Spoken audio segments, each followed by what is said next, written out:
국민의힘의 이준석이 어제는 강원도를 방문해서 당원들도 만나고 김진태 도지사도 만나서 저녁 식사를 함께 했다.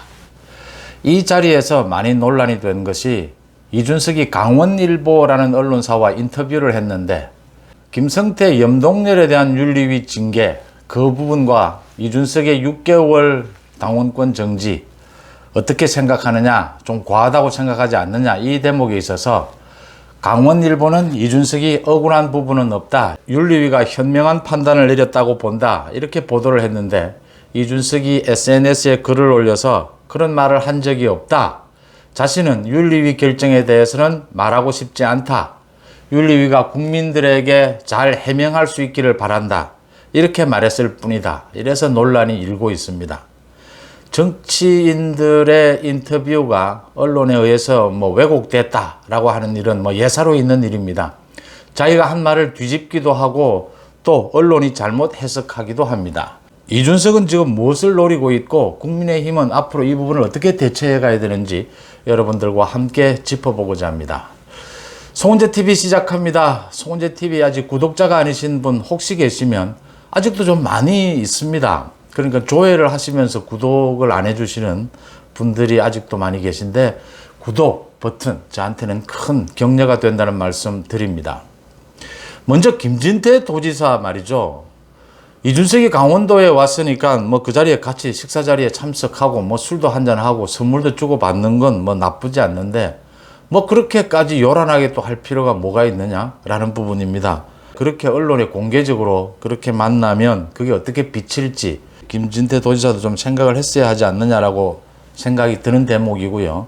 지금 이준석이 강원일보와 인터뷰를 했는데 강원일보의 질문이 김성태 염동열은 당원권 정지 3개월 받았는데 이준석은 6개월이다. 이 부분 과하다고 생각하지 않느냐라고 물으니까 억울하지 않다. 윤리위에서 현명한 판단을 내렸다고 본다. 이래 이야기했다라는 게 강원일보의 보도고 이준석은 SNS에 바로 반박글을 올려서 그런 말 한 적이 없다. 어떻게 해서 이런 보도가 나가게 되느냐. 자신은 윤리위 결정에 대해서는 말하고 싶지 않다. 윤리위가 국민들에게 잘 해명하기를 바란다. 이렇게 반박을 했습니다. 지금 이준석의 입장이 위험한 줄타기를 하고 있죠. 이러지도 저러지도 못하는 이준석답지 않은 행동이죠. 그러니까 이준석의 정치는 언론에 나와서 인터뷰를 하고 방송에 나와서 말을 많이 하는 것으로서 이준석은 그게 정치, 말싸움에서 이기면 정치 이기는 줄 알고 있습니다. 그런 정치를 해온 이준석이 지금은 언론 인터뷰를 하지 않고 전국을 돌면서 청년 당원들을 만난다라고 저렇게 돌아다니는 이유는 지금은 이준석이 말도 할 수가 없고 말을 안 할 수도 없고 애매한 줄타기를 해야 하기 때문입니다. 이준석으로서는 지금 윤리위 징계를 승복을 하게 되면 곧바로 대표직에서 자진 사퇴해라 라는 얘기가 나올 수밖에 없습니다. 그건 논리적인 것이죠. 그 다음 승복을 하지 않고 불복을 하고 언론에 대고 자기가 이때까지 해온 것처럼 반발을 하게 되면 윤리위 다시 열릴 수 있습니다. 이젠 중징계가 내려질 수 있습니다. 윤리위 결정에 불복을 한 것이니까. 그러니까 이준석은 지금 이준석 스타일이 아니죠. 이준석은 이러나 저러나 깔끔하게 어느 한쪽을 택해서 거기에 올인하는 이런 정치 스타일인데 지금은 완전히 포위가 된 겁니다. 이러지도 저러지도 못하는 겁니다. 거기에다가 경찰 조사가 기다리고 있는 것이죠. 이런 상황에서 이준석이 할 수 있는 입장이라고는 윤리위에 대해서 말 못합니다. 승복한다는 말도 못합니다. 그러니까 언제나 애매합니다. 윤리위에 대해서는 할 말이 없다. 윤리위가 국민들에게 잘 해명하기를 바란다. 윤리위는 이미 국민들에게 잘 해명을 했습니다. 지금 김성태와 염동열의 징계와 이준석의 징계 이걸 놓고 MBC를 비롯해서 많은 언론들이 형평성이 어긋난다, 고무줄 잣대다, 정치 보복인 게 드러나지 않느냐 이렇게 집중적으로 보도를 쏟아내고 있습니다.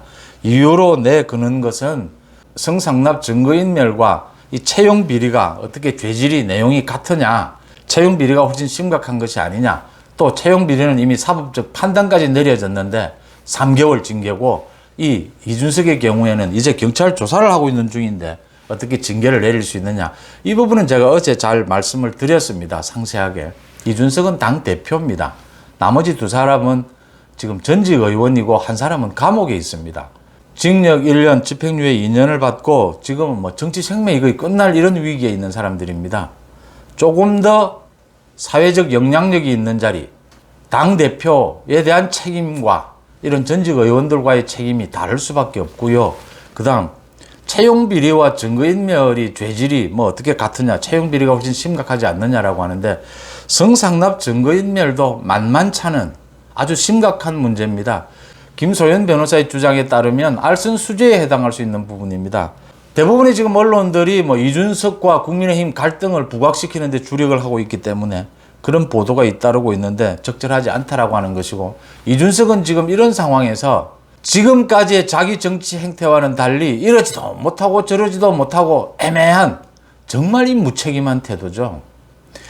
이준석의 문제를 꼭 꼬집을 하면 뭐 언론에 나와서 말이 많다, 뭐 말 실수 분란을 일으킨다, 갈라치기를 한다, 당내 내부 총질을 한다, 그 전체를 뭉뚱그릴 수 있는 것은 무책임입니다.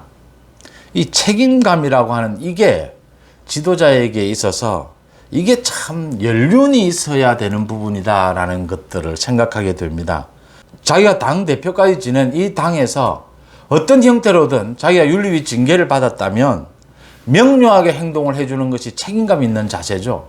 당이 잘 돼야 하는 것 아닙니까? 근데 지금 이준석은 이렇게 아슬아슬한 줄타기를 하면서, 이준석이 노리는 것은 뭡니까? 예, 국민의힘이 지금 망하는 걸 노리고 있는 겁니다.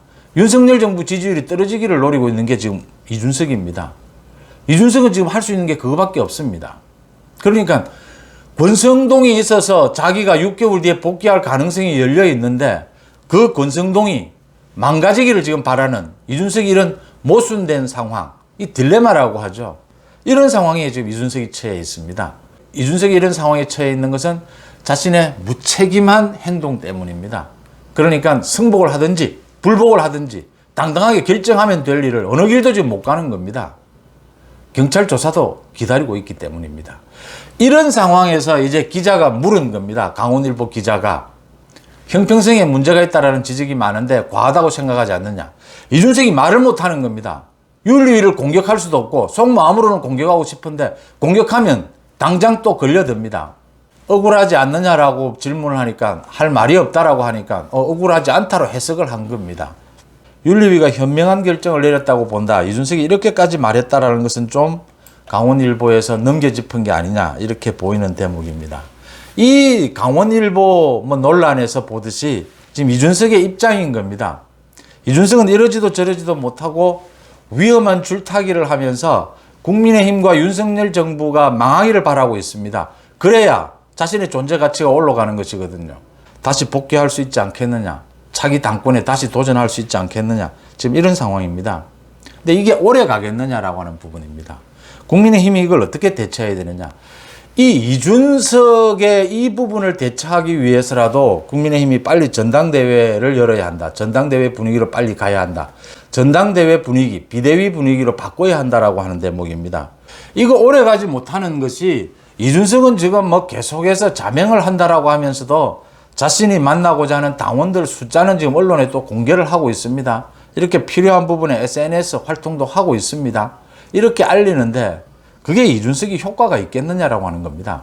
당원들을 만나서 이준석이 호소리 깊게 이야기를 하려면 청년 당원들을 만나서라도 윤리위 결정에 자신이 반대를 하든지 아니면 윤리위 결정에 승복을 하든지 이래야 이게 호소력이 있는 겁니다. 그런데 그 어느 것도 이준석은 할 수가 없습니다.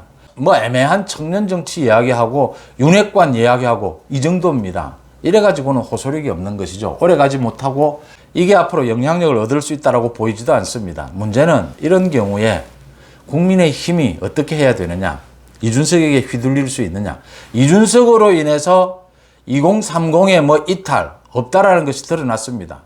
여기에서 국민의힘의 가장 현명한 결정은 국민의힘이 바뀌어야 된다라고 하는 것입니다. 그러니까 이준석이 없어도 국민의힘이 젊은 분위기, 젊은 이미지를 가져갈 수 있다. 개혁적 이미지를 가져갈 수 있다. 개혁적인 집권 여당의 모습을 보여줄 수 있다는 것을 입증해야 하는 것입니다. 그래서 지금 권성동으로서는 어렵겠다. 권성동의 뭐 여러 가지 실수를 거론하지 않더라도 당의 리더십을 다시 세워야 한다라고 하는 대목입니다. 지금 국민의힘의 많은 의원들이 고민하는 것이 권성동 직무대행으로 오면서 이걸 사고로 보고 직무대행으로 왔는데 2주일이 지났는데 곧바로 이걸 비대위 체제로 간다. 거리로 해석을 해서 전당대회를 연다. 이게 좀 논리적으로 모순이 있지 않느냐. 이런 부분을 국민의힘 의원들이 많이 지적을 합니다. 일리 있는 이야기입니다. 그러니까 시간적으로 너무 촉박하지 않느냐. 시간이 좀 더 지나서 이준석에 대한 경찰 조사가 좀 어느 정도 이루어지고 이준석의 태도 변화가 일어나고 이런 전체적인 상황을 봐서 비대위로 가든지 전당대회로 가는 그런 방법이 모색되어야 되지 않느냐 이런 이야기들입니다. 시간, 지금 준비해도 상당한 시간이 걸린다라고 하는 부분입니다. 지금 이런 부분들에 대해서 협의가 충분히 일어나야 한 달 뒤쯤에는 이런 결정을 할 수가 있다. 비대위로 바꾸는 결정을 할 수 있다라고 하는 점입니다. 지금 뭐 여러 가지 진단들이 나옵니다. 국민의힘 지지율 떨어지는 것, 윤석열 정부 지지율 떨어지는 것, 윤석열 대통령이 장관들에게 스타가 되어도 좋으니까, 대통령이 뒷전이 되어도 좋으니까 좀 홍보에 열중해 달라라고 독촉을 하기도 했는데, 여러 가지 문제 중에서 한 가지 이 부분만 제가 지적을 하고자 합니다.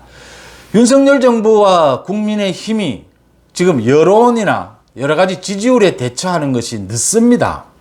국민의힘이 전당대회를 준비하는 것도 지금 물밑에서 많은 준비가 일어나야 합니다. 비대위로 가고 하는 부분을. 그러니까 지금 당장 비대위 결정을 하라는 게 아니죠. 지금 준비가 되지 않으면 한 달 뒤에도 못한다라고 하는 부분입니다.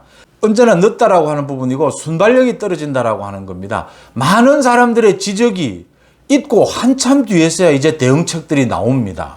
국민의힘이 지금 이준석에 대해서 대처하는 부분도 언제나 좀 늦다라고 하는 부분입니다. 이 부분의 타이밍을 놓치게 되면 문제는 점점 어려워진다라고 하는 겁니다. 국민의힘에서는 빠른 시일 내에 비대위 전당대회로 가는 방안을 물밑에서, 지금은 물밑에서 충분히 협의해야 될 때다라는 점입니다. 송재TV 마칩니다. 고맙습니다.